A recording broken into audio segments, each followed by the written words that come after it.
when the doors open to that door. I didn't know that they did that anymore. Who knew we owned 8,000 salad plates? For years I roamed this empty halls, forever ballroom with no balls. Finally they're opening up the gates. They'll be actual real life people, and it will be totally strange. But why am I so ready for this change? 'Cause for the first time in forever, there'll be music, there'll be light. For the first time in forever, I'll be dancing through the night. Don't know if I'm a leader, Cassie, but I'm somewhere in that zone. 'Cause for the first time in forever, I won't be alone. Okay. Okay lang na makikita sa video din na ano. Okay. Ang Alabang Elementary School ay ang isa sa pinakaunang public elementary special education center. Nagsimula ito noong mga 1999 na nagsimula rin sa mga ilang guro lang din, mga 4 hanggang 5 guro. Ngayon, habang tumatagal, dumadami rin ang mga estudyante natin, dumadami din ang mga teachers rin natin. Ang Alabang Elementary School ay nagkikater sa iba't ibang disability o iba't ibang pangangailangan ng mga bata.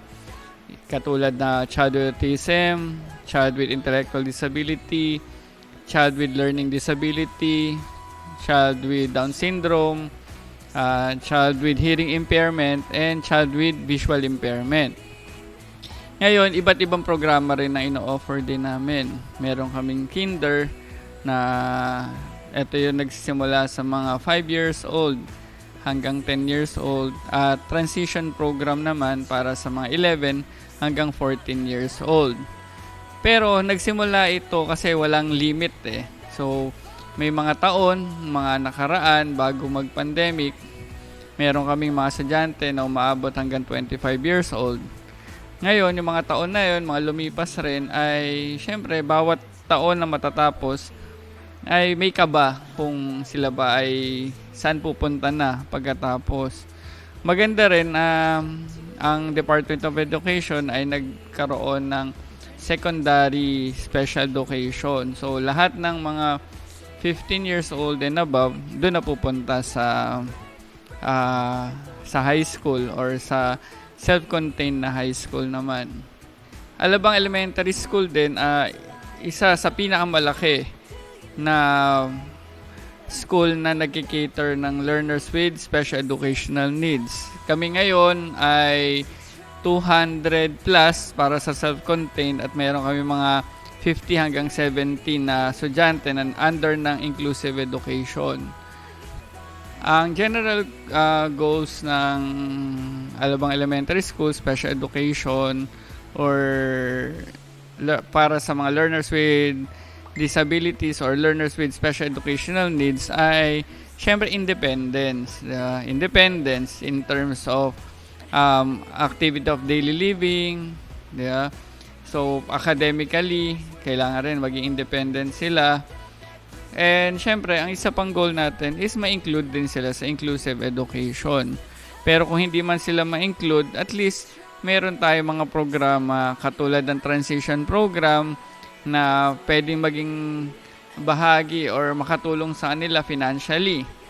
So, pero ang pinaka main goal talaga ng school ay syempre independence in terms of behavior, academics, functional literacy, at marami pa.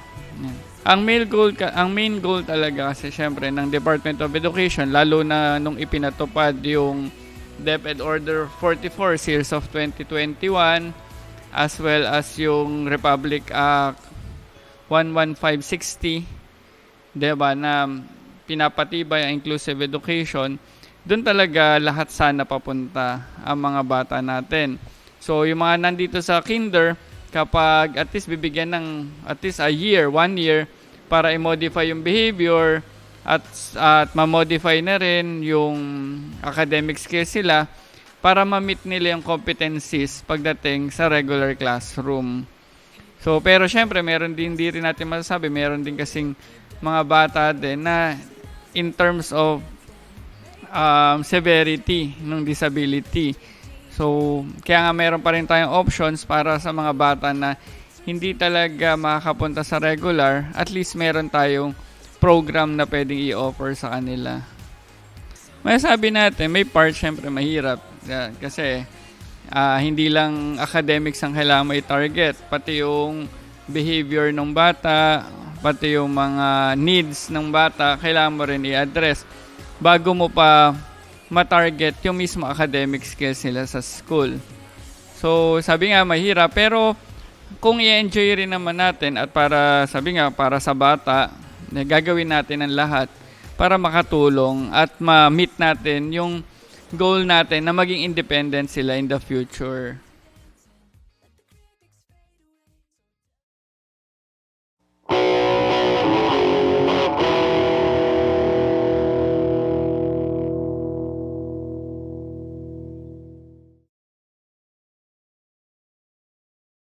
So, yung regarding sa background ng special education kinder program, ito po ay mga estudyante na kinikater namin ages from 5 to 10 years old.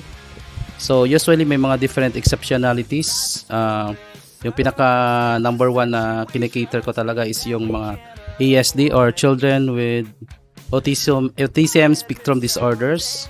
So, may kasama din mga ADHD or attention deficit hyperactivity disorders. Then, may mga halo din minsan na mga, like for example, yung mga may learning disabilities, Down syndrome, may mga physical disabilities like cerebral palsy. So, at marami pang mga ibang exceptionalities na kinikater namin sa special education. So, kailangan sa first day of school or first month of the school year, dapat makamuna yung yung sitting skills nila para at least pagdating na sa mga academics or sa pagtuturo, so hindi na maging problem yung kanilang behavior like patayo-tayo o patakbo-takbo, mga ganon. So, yun ang pinaka-activities namin muna. Then, mayroon din kaming mga activities na ginagawa. So, after na makapag-upo na sila, mayroon na sila focus, may mga attention span na. So, nagko-concentrate kami more of writing skills or yung sa fine motor nila. So, pinapalakas muna natin yung mga fine motors nila para at least pag maganda na yung kanilang grip or example, yung paghawak ng pencil, so saka natin ipapasok yung pagtuturo sa writing. So, para makapagsulat na sila ng mga basic lines. So, pisahan mo natin sa mga basic lines. Like for example, yung mga horizontal lines, vertical lines, mga slanting lines, and then mga different mga activities pa na medyo komplikado na din sa mga, like example, yung mga curved lines. Then, ipoproceed natin sa mga iba pang activities or activities na, for example, magpo-proceed na tayo sa numbers, so alphabets. So, yun yung pagdating sa mga writing skills or sa fine motor skills na kino-concentrate natin. So, kailangan ipaano muna natin yung kanilang fine motor para yung pag-grip. Example, binibigyan natin sila ng pang fine motor, yung mga clip para magtumigas yung kanilang yung pag-grip. So, yung mga pisipit-sipit, pinapasipit mo natin sa boxes ng, halimbawa, sa mga show box or may mga containers, mga ganon. So, yun ang pinaka-effective way na para maging sa pinaka-prerequisite para makapagsulat yung ng maayos yung mga bata. Then, yun, pagka okay na, so, inaano na natin yung sa writing nila. Focus na tayo sa writing, sa pagsulat na kanilang sa alphabets mo na, yung nga, sabi ko kanina, yung mga basic lines, pag okay na yung basic lines nila, so sa alphabets, numbers, then proceed sa mga names na nila, yung mga pangalan nila, kung kaya na nila isusulat yung mga names. Pagdating naman sa sa mga iba pang activities like routinary activities, so alam naman natin yung mga Kasi focus ko nga yung mga autism. So, more of behavior siya.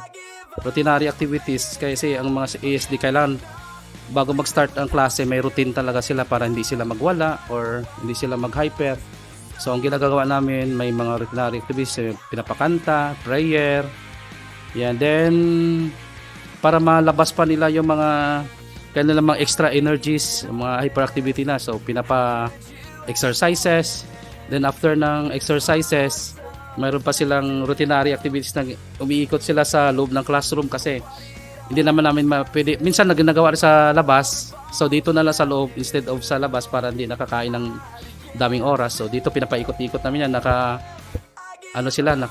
arms forward, yung nakaganon. So, naka line up sila. Then, hawak yung balikat. Iikot yan na parang train sila sa loob ng room. Yun yung mga Then, after that, para mas lalo pang matanggal talaga yung hyper, so pinapatrampolin namin yan, pinapatalon-talon sa loob ng classroom.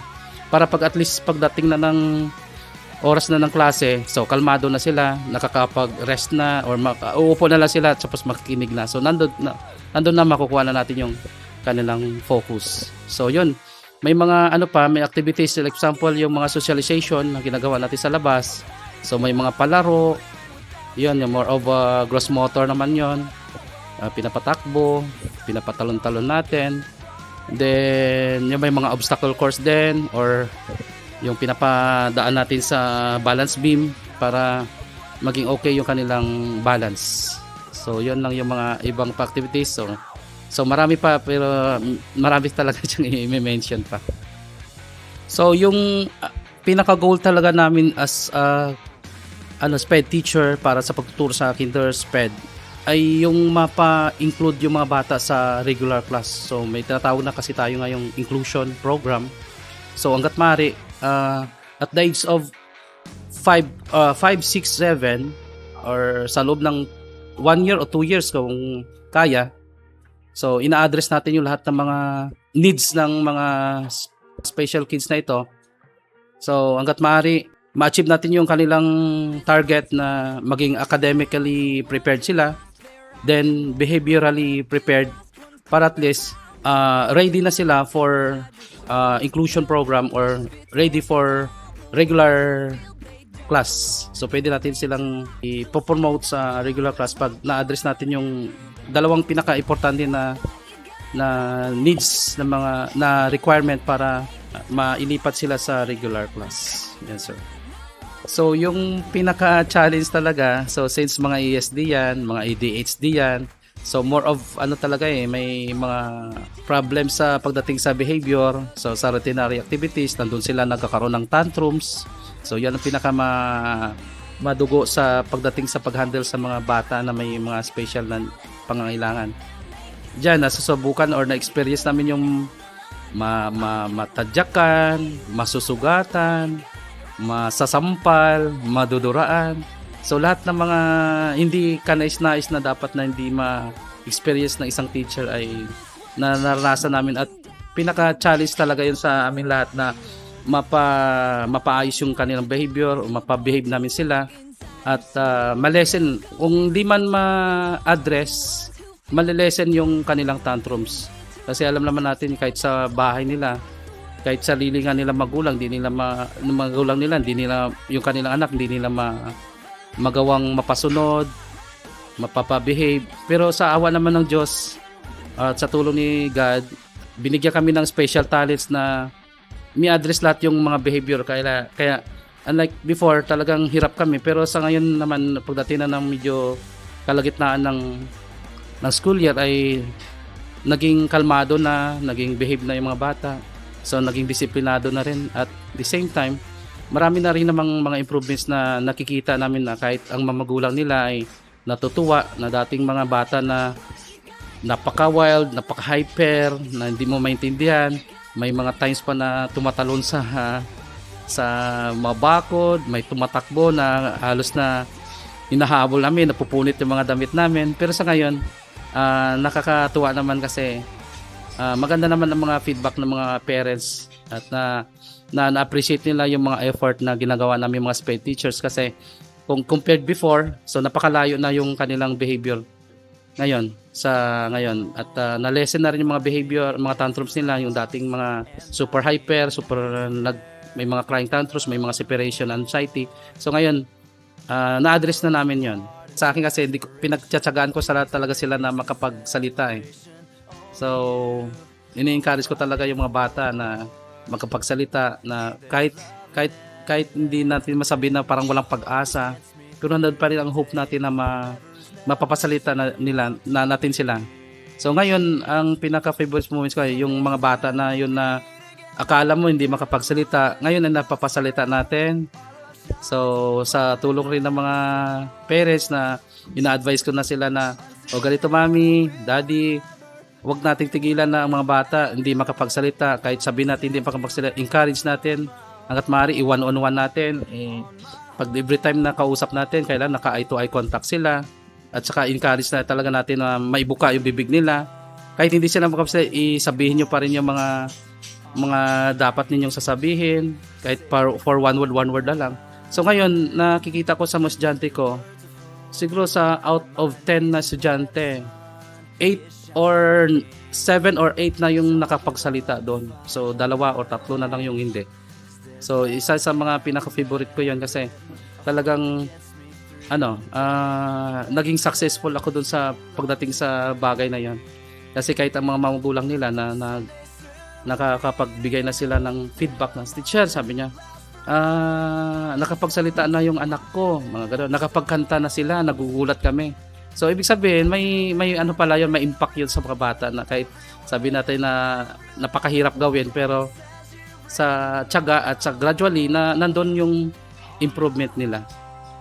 So yung aking ma-advise sa mga maging SPED teacher in the future, so kailangan may puso tayo sa pagtuturo or pagkikater sa mga batang may special kids.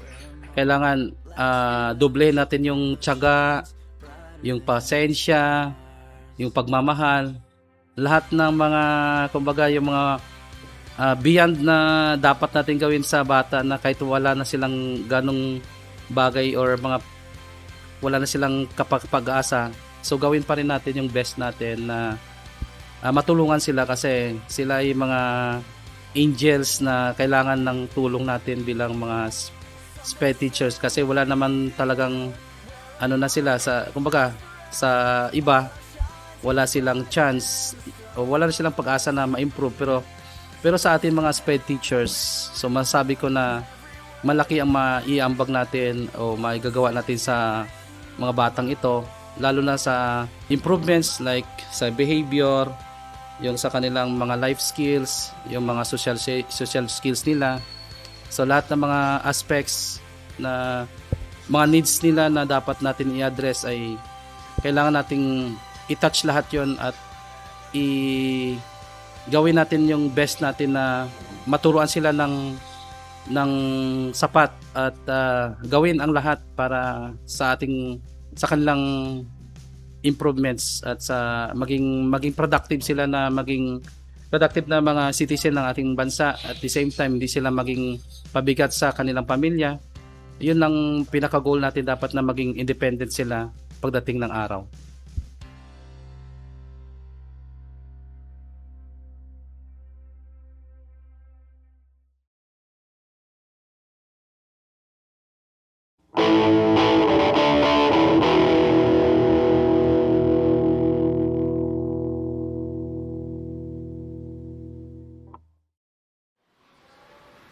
Okay, so una, ang transition na hinahandle ko, they are separate kasi sa gender, no? Ang transition program, naka-separate ang girls and boys kasi since they are 10 to 14 years old, they undergo more on livelihood program to prepare them.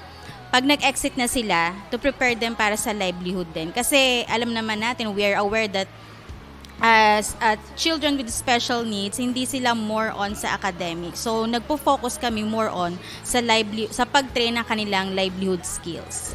Yung mga plan namin na gagawin na livelihood for this school year, we have making of this washing liquid, soap, and then hand soap, liquid din yon. Meron ding car washing dishwashing liquid soap, and then meron ding rug making, basket weaving, and then sa girls naman kasi they are making soap din pero bar. Nagka-cast sila ng soap and then cookery. So sa boys naman more on crafts sila, doon sila nakafocus, yung pang boys na livelihood. So ang girls ay nasa below 20. I guess nasa 18 to 19 sila. Then boys, ang total nila ay nagre-range ng 25 to 27. So total, nasa mahigit 50 din yung student namin dito sa transition sa Alabang Elementary. Sa unang experience ko, since bago pa lang ako dito, I can say naman, na-observe ko din yung mga kinder sped, no? Pero for me, mas madali na silang i-handle dahil sila ay trained na, may mga routines na din sila dun sa kanilang former school years dito. Bago sila umakit ng transition, marami na silang routines na talagang na-exhibit na yung kanilang skills, and then yung routine nila na practice na nila araw-araw. Kumbaga, may authority na din. Si teacher, mas naniniwala na sila kay teacher, mas behave na sila, and then mas mature na sila. More on, ang ginagawa ko na lang sa kanila ay turuan sila. Yung sa behavior, hindi na ako gaano nahihirapan eh. Sa transition program, syempre una, bilang new SPED teacher lang ako kasi ang experience ko talaga sa private school ay for regular class. So, syempre yung adjustment, no? Pero anyways, napapractice naman siya. Sa umpisa lang mahirap. Ang pinakang naging challenge ko lang din doon, dahil sila ay bago lang din sa transitioning program, which is nagpo-focus nga sa livelihood skills. Bago mo kasi ituro yung livelihood, merong mga prior na academic din na background na kailangan mong ituro sa kanila, which is medyo mahirap, especially for example sa dishwashing liquid. So bago ka mag-start ng dishwashing liquid, kailangan alam nila yung lesson ng measurement. So that is math, academic. Kailangan mo munang ituro yun bago sila pumasok dun sa pinakang livelihood program na yun. Kasi hindi nila magagawa ng maayos yung measuring of different ingredients kung hindi nila alam how to measure. So since ang measurement ay academic, medyo yun ang mahirap sa kanila. Lalo na marami sa mga estudyante ko ay intellectual disability, which is mahirap na para sa kanilang level ang measurement na lesson. Since bago nga ako, hindi pa ganun kalawak yung idea ko about sa SPED. At first, ang tingin ko sa kanila, mahirapan talaga ako. Pero parang ang saya sa pakiramdam na yung akala mong hindi nila kayang gawin ay nagagawa nila. Yung akala mong hindi nila papansinin, pag pala ikaw ang nagturo, pagka ginawa mo yung best mo to teach them, kahit na hindi ka fully experienced teacher, pag ginawa mo yung best mo, magiging effective teacher ka sa kanila. Parang yung pinakang happy moment ko na nakikita ko, I was asking myself, am I an effective teacher? Kasi hindi naman ito yung background ko eh. Pero sa nakikita ko, since na parang kumbaga lumalawak na din yung idea ko sa kanila, mas nauunawaan ko na sila. Nung una, talagang grabing discrimination ko. I felt bad for myself na na-discriminate ko sila nung una. Kasi talagang, to be honest, nung binigay sa akin itong assignment na to become a SPED teacher, even hindi ako graduated ng SPED teacher, I refused. But wala akong choice. Kaya lang, nung tinanggap ko na siya, napaka-fulfilling, napakasaya. Akala mo hindi mo kaya, pero kaya mo. Katulad din sa student ko na nabanggit ko kanina, yung akala mo hindi nila kaya, ikaw din, lalo na ako as a regular teacher naman, kaya ko din pala yung akala kong hindi ko kaya. So nakakatuwa lang na yung mismong experience mo dito ang magtuturo sa'yo kung paano ka mas magiging best teacher para sa mga SPED. Ikaw din mismo makakadiscover kung ano yung mas best na para sa kanila, yung mas kailangan nila, kung paano mo may ibibigay yung talagang needs nila. Especially iba-iba yung bata ko, iba-iba yung disability nila. Pag nakilala mo sila, na-meet mo sila in everyday, ikaw mismo makaka-observe at makakaisip na, ay, ganito pala ang dapat mong gawin. Ganito pala ang hindi mo dapat gawin. So, ikaw mismo sa sarili mo ang nakakatuklas kung paano sila i-handle ng tama.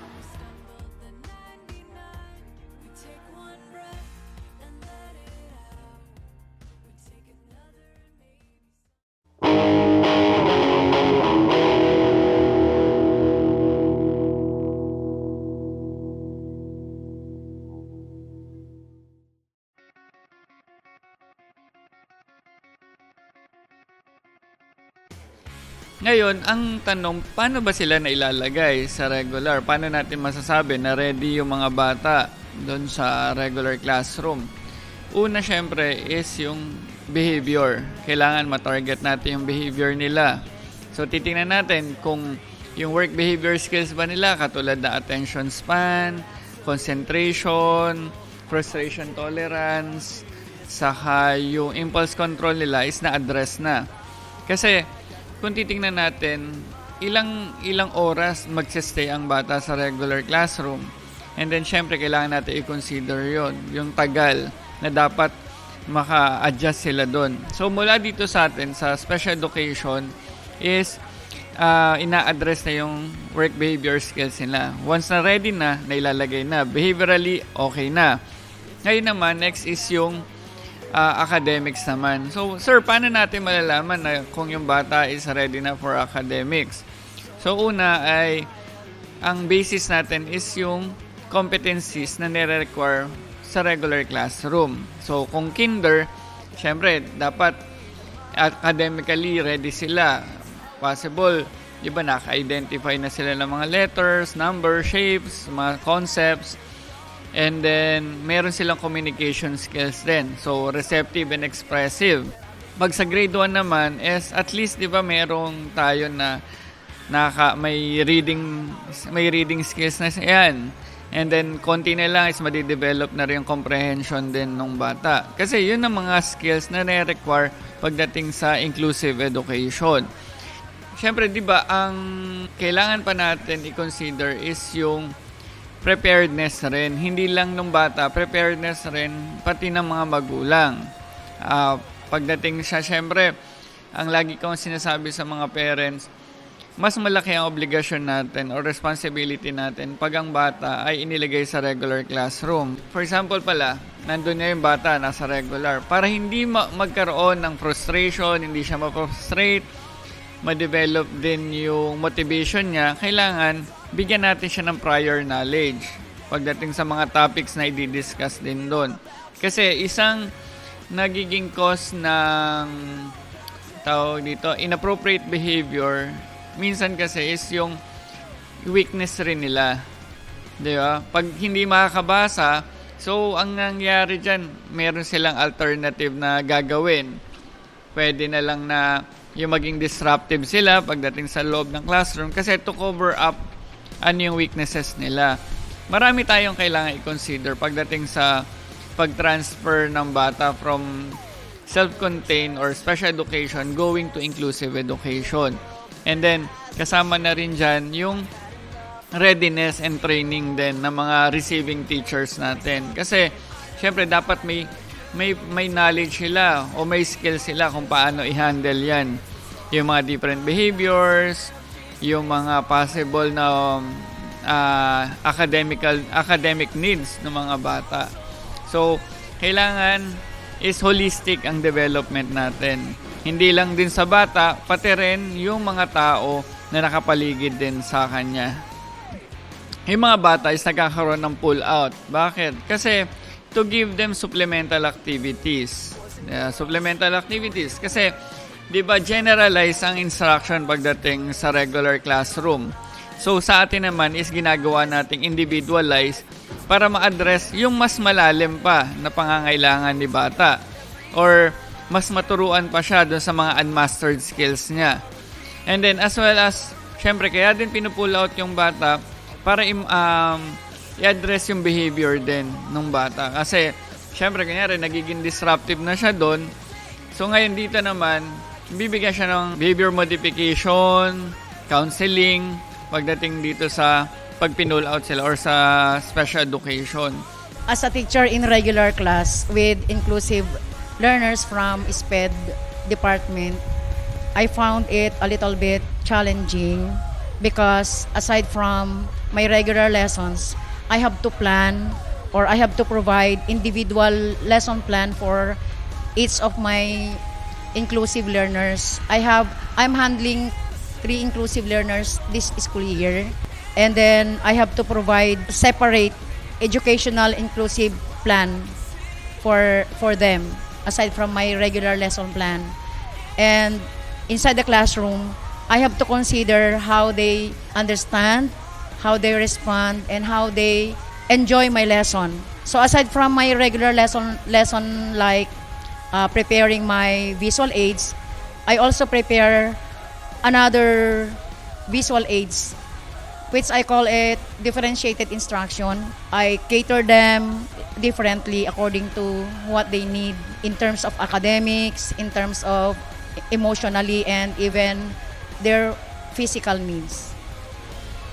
When I share their experiences this school year, it will be very different because my three inclusive learners are learning in differently also in terms of academics.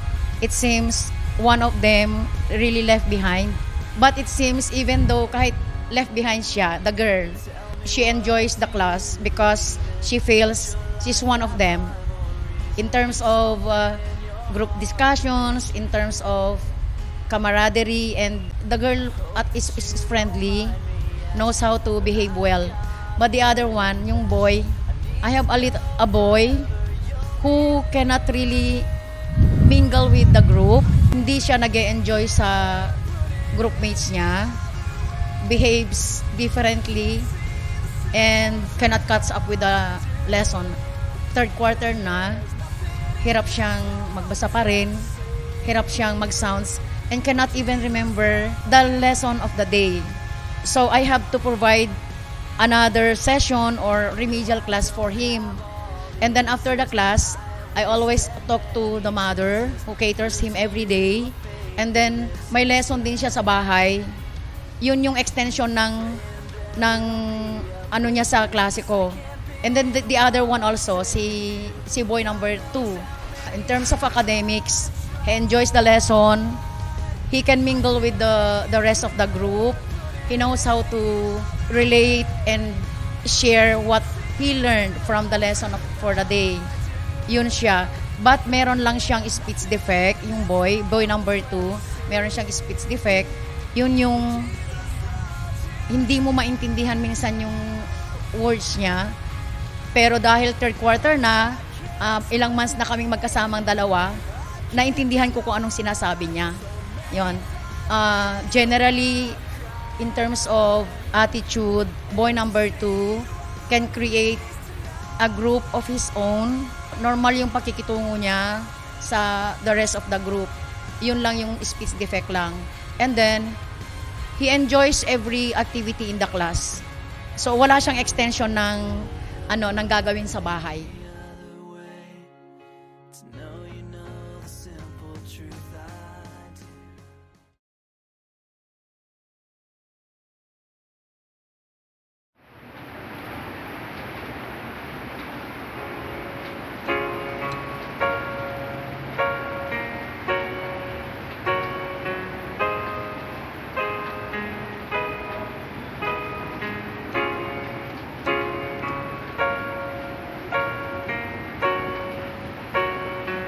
Ego blurs the line of whether we truly help another. Is there a poison of pride diffusing on the inside? Helping with the hands and not with the heart is an illusion of altruism, a show of hollow heroism. When a gasp cries out in pain and bystanders remain, regret haunts like a parasite, echoing through silent night. Let compassion burn in flame that doesn't ring for a name. Serving not for a crown, crushes cemented pride down. Kindle frozen hearts, purify corrupted hands, just pay kindness in helping, even at a cost of sacrificial service.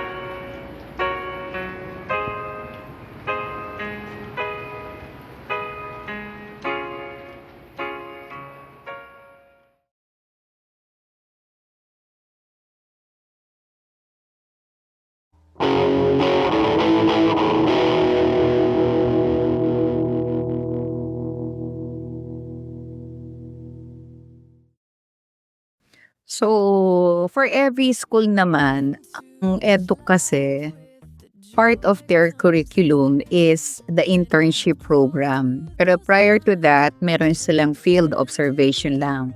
Now, ang EDUC kasi ng PL Moon has 9 programs at ang isa doon ay ang special needs education. Sa ngayon, I would say, kasi we're using the 2022 curriculum, so pumapasok ang internship nila as in OJT, requiring them to render 340 hours pagdating ng second semester ng fourth year. First semester, doon yung Field Study 1 and Field Study 2. Kasi dati, merong FS1 every SEM 1, 2, 3. Ngayon kasi binuo, FS1 and 2. So, observation lang talaga yan. Lalo sa SNED, first time nila makakakita ng bata. Kaya yung immersion nila, dun pa lang sa FS1 and 2. Yung bang familiarize, parang nag-acclimatize. Alam mo yun, bago ko umakyat sa summit ng Everest, di ba, may mga acclimatizing doon. Ako, yun ang ginagawa ko. Ang gusto ko kasi, yung mag-i-immerse na sila. Kilalanin mo yung bata, know their conditions, manage them as much as possible. Then, they will definitely be guided and talagang suportado sila ng mga city. So, yung FS1 and 2 na yan, yun na yung magsasabi sa'yo kung sino ang mga tuturuan. Kasi doon pa lang i-assign ka na sa SPED, sa SNED. I do not know with the other programs. Pero ako kasi, from FS1, dapat alam mo na kung sino ang magiging city mo, sino mga magiging estudyante mo, kasi dire-diretso na yan. Talagang kasama niya sa curriculum that they have to be deployed. They must have an immersion.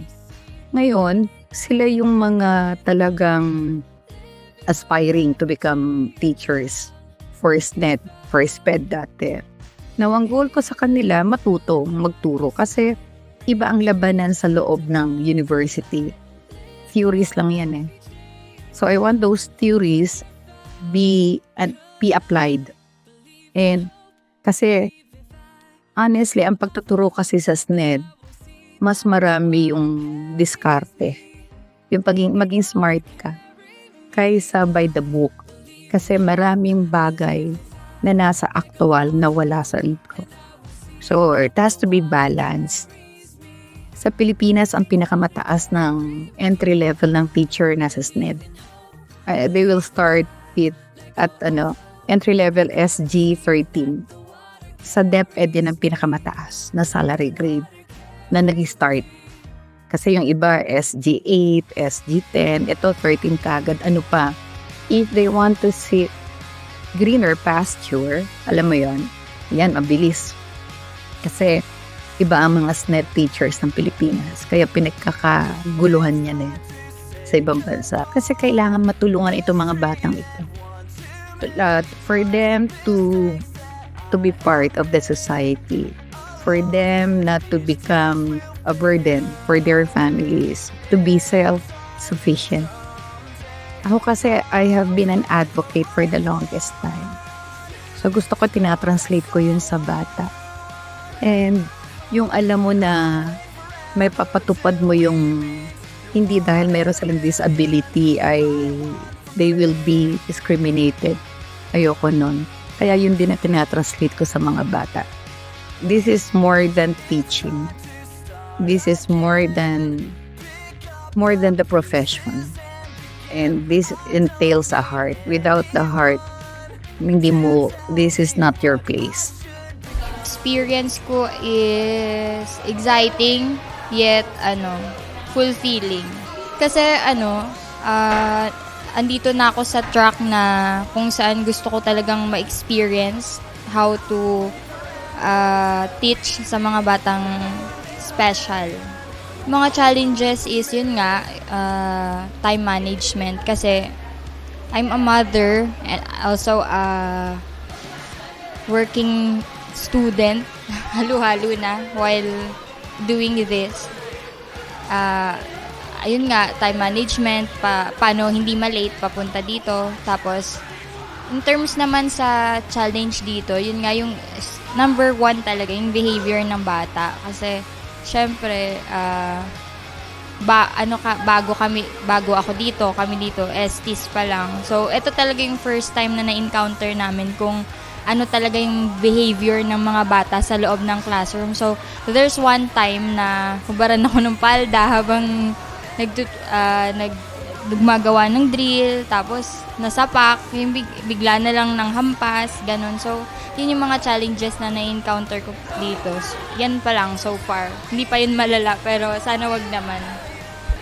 Sobrang helpful, lalo sa akin. Ito talaga yung track namin as SPED teachers, di ba? Kasi ito yung parang nagiging training ground namin kasi this is the very first exposure na encounter ko sa mga bata. Which I think na magiging helpful siya in near future pagka talagang nagturo na kami sa field. Yung favorite moments ko, siguro yung araw-araw na pumapasok yung mga bata, ganun. Kasi yung, hi teacher, ganun. Pag nakikita kami, yung mga nakakapag-recognize na sa'yo as teacher, kahit STs pa lang kami, yung nafe-feel mo na nagkakaroon na ng interaction sa yung bata, na nakakabuo na rin silang love sa'yo. Ganun yung favorite part ko as ST dito. For me, as my experience lang, hindi dito pwede mahina yung loob mo na mag-take ka ng course na to. Kasi yung mismong course pa lang itself, mahirap na siya academically. Then, eto, yung nasa field na, mas mahirap siya kasi iba siya sa mga regular class kaysa sa dito sa SPED classrooms. Kaya dapat, matibay talaga yung loob mo tapos buo yung paninindigan mo for you to able to grasp the things na nandito. Kaya dapat hindi lang basta may alam ka, gusto mo lang, dapat talagang matibay yung loob mo. Kasi nung first year ko, wala na talaga akong balak mag-aral kasi working na ako, call center agent. So, alam mo naman doon, yung rate mataas. Kayang-kaya mo na anuhin. Kaso si Ma'am Glo, kasi siya yung nagturo sa akin na hindi pwedeng wala kang aral. So, ayun, sabi ko. Kasi pagpasok niya sa room, sabi niya, wala siyang dala kahit anong materials. Nagturo lang siya. Sabi ko, wala, ang galing. Parang gusto kong maging ganun. Kaya ayun, tinanong ko siya kung anong major siya. Hanggang sa nag-exam, qualifying exam. Ayun, tinake ko yung SPED. Which is hindi naman nagkamali si Ma'am na maganda sa SPED. Mas naisabuhay namin yung mga ni-lecture sa amin nung mga naging prof namin regarding sa kung ano yung i-expect namin sa pag-handle ng learners with special needs.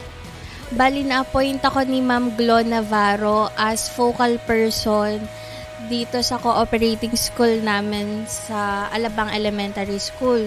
So, bilang focal person, ako yung in charge dun sa pag-monitor ng attendance ng bawat interns na kasama ko, pag-document ng mga ginagawa or nagaganap dito sa premises ng school. Siguro yung challenges is yung time management namin. Kasi meron pa kaming tinitake na isang subject which is yung ethics. Pero hindi naman din siya masyadong hindrance dun sa schedule namin. Siguro yung paggawa rin ng mga activities together with lesson plans. Tapos yung assignments din dun sa iba naming subjects. Bali, ang call time namin is 5:45. Then, matatapos siya ng 12 p.m. Malaki siyang help sa amin kasi mas na-expose kami dun sa pinakatotoong buhay sa loob ng classroom ng SNED. At saka, nakapag-o-observe kami kung paano ba yung tamang pag-handle dun sa mga bata. Tsaka yung tamang reinforcement na gagawin mo. Yung favorite experience ko is yung bonding with the students kasi iba yung sweetness ng mga students with special needs compare sa other students. Hindi siya regular lang na pagtuturo. Kailangan may kasama ka rin na love tsaka care dun sa mga students. Dapat ready yung loob mo kasi marami kang ma-encounter dito. And hindi mo dapat ipakita yung parang awa dun sa case nila. Kasi dapat ang mas papakita mo is yung pagka-proud mo na etong mga batang to nagsusumikap na pumasok sa school kahit may mga disabilities sila.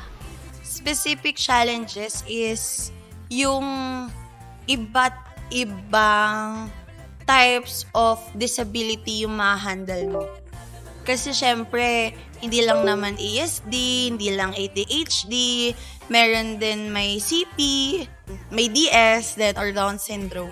So, yun yung parang medyo specific ako when it comes to challenges na paano yung individual modification na gagawin sa kanila for their activities or paano yung behavior modification na gagawin sa kanila and also kung paano sila may handle ng tama, handle with care, gentleness, pero nandun yung authority pa din.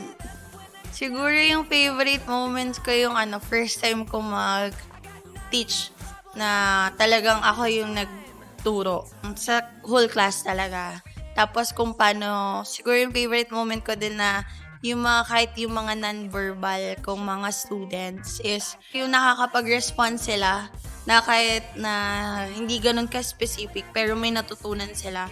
And at the end of the day, is yun yung parang fulfilling for me. Tapos, meron akong isang student na sobrang kulit niya kasi. Tapos, naiyak siya lagi pag papasok. Tapos, ang niya is parang nakuha ko yung love niya for the span of weeks. Then, mahirap. Pero, nandun yung kilala niya na ako. Tapos, hindi na siya umiyak every time na papasok siya ng class.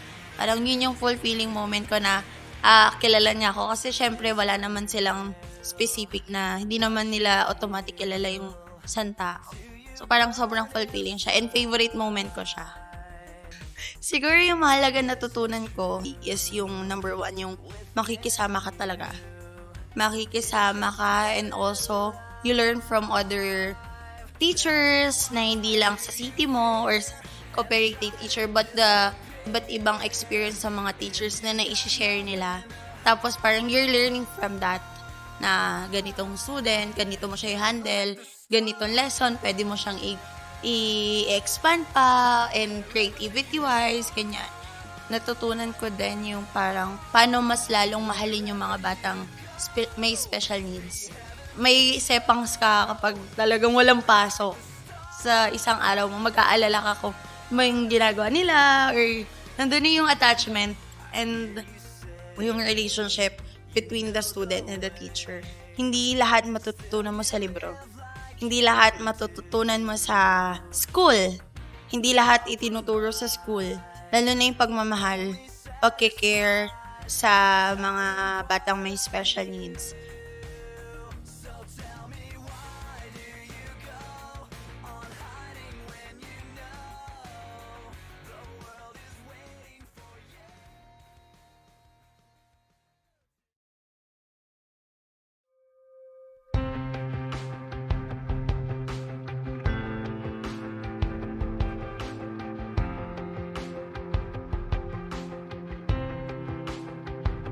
Look at me and listen close so I can tell you how I feel before I go.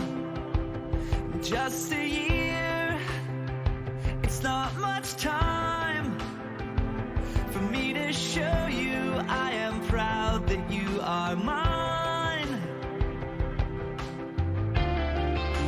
I wish I had known in my heart was just about to start.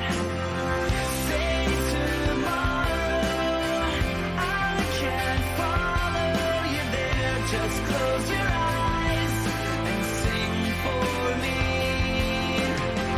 I will hear you, always near you, and I'll give you the words. Just sing for me. Every lock on every door, I put them there to try and hide you from the world. And you kicked, yeah, you screamed,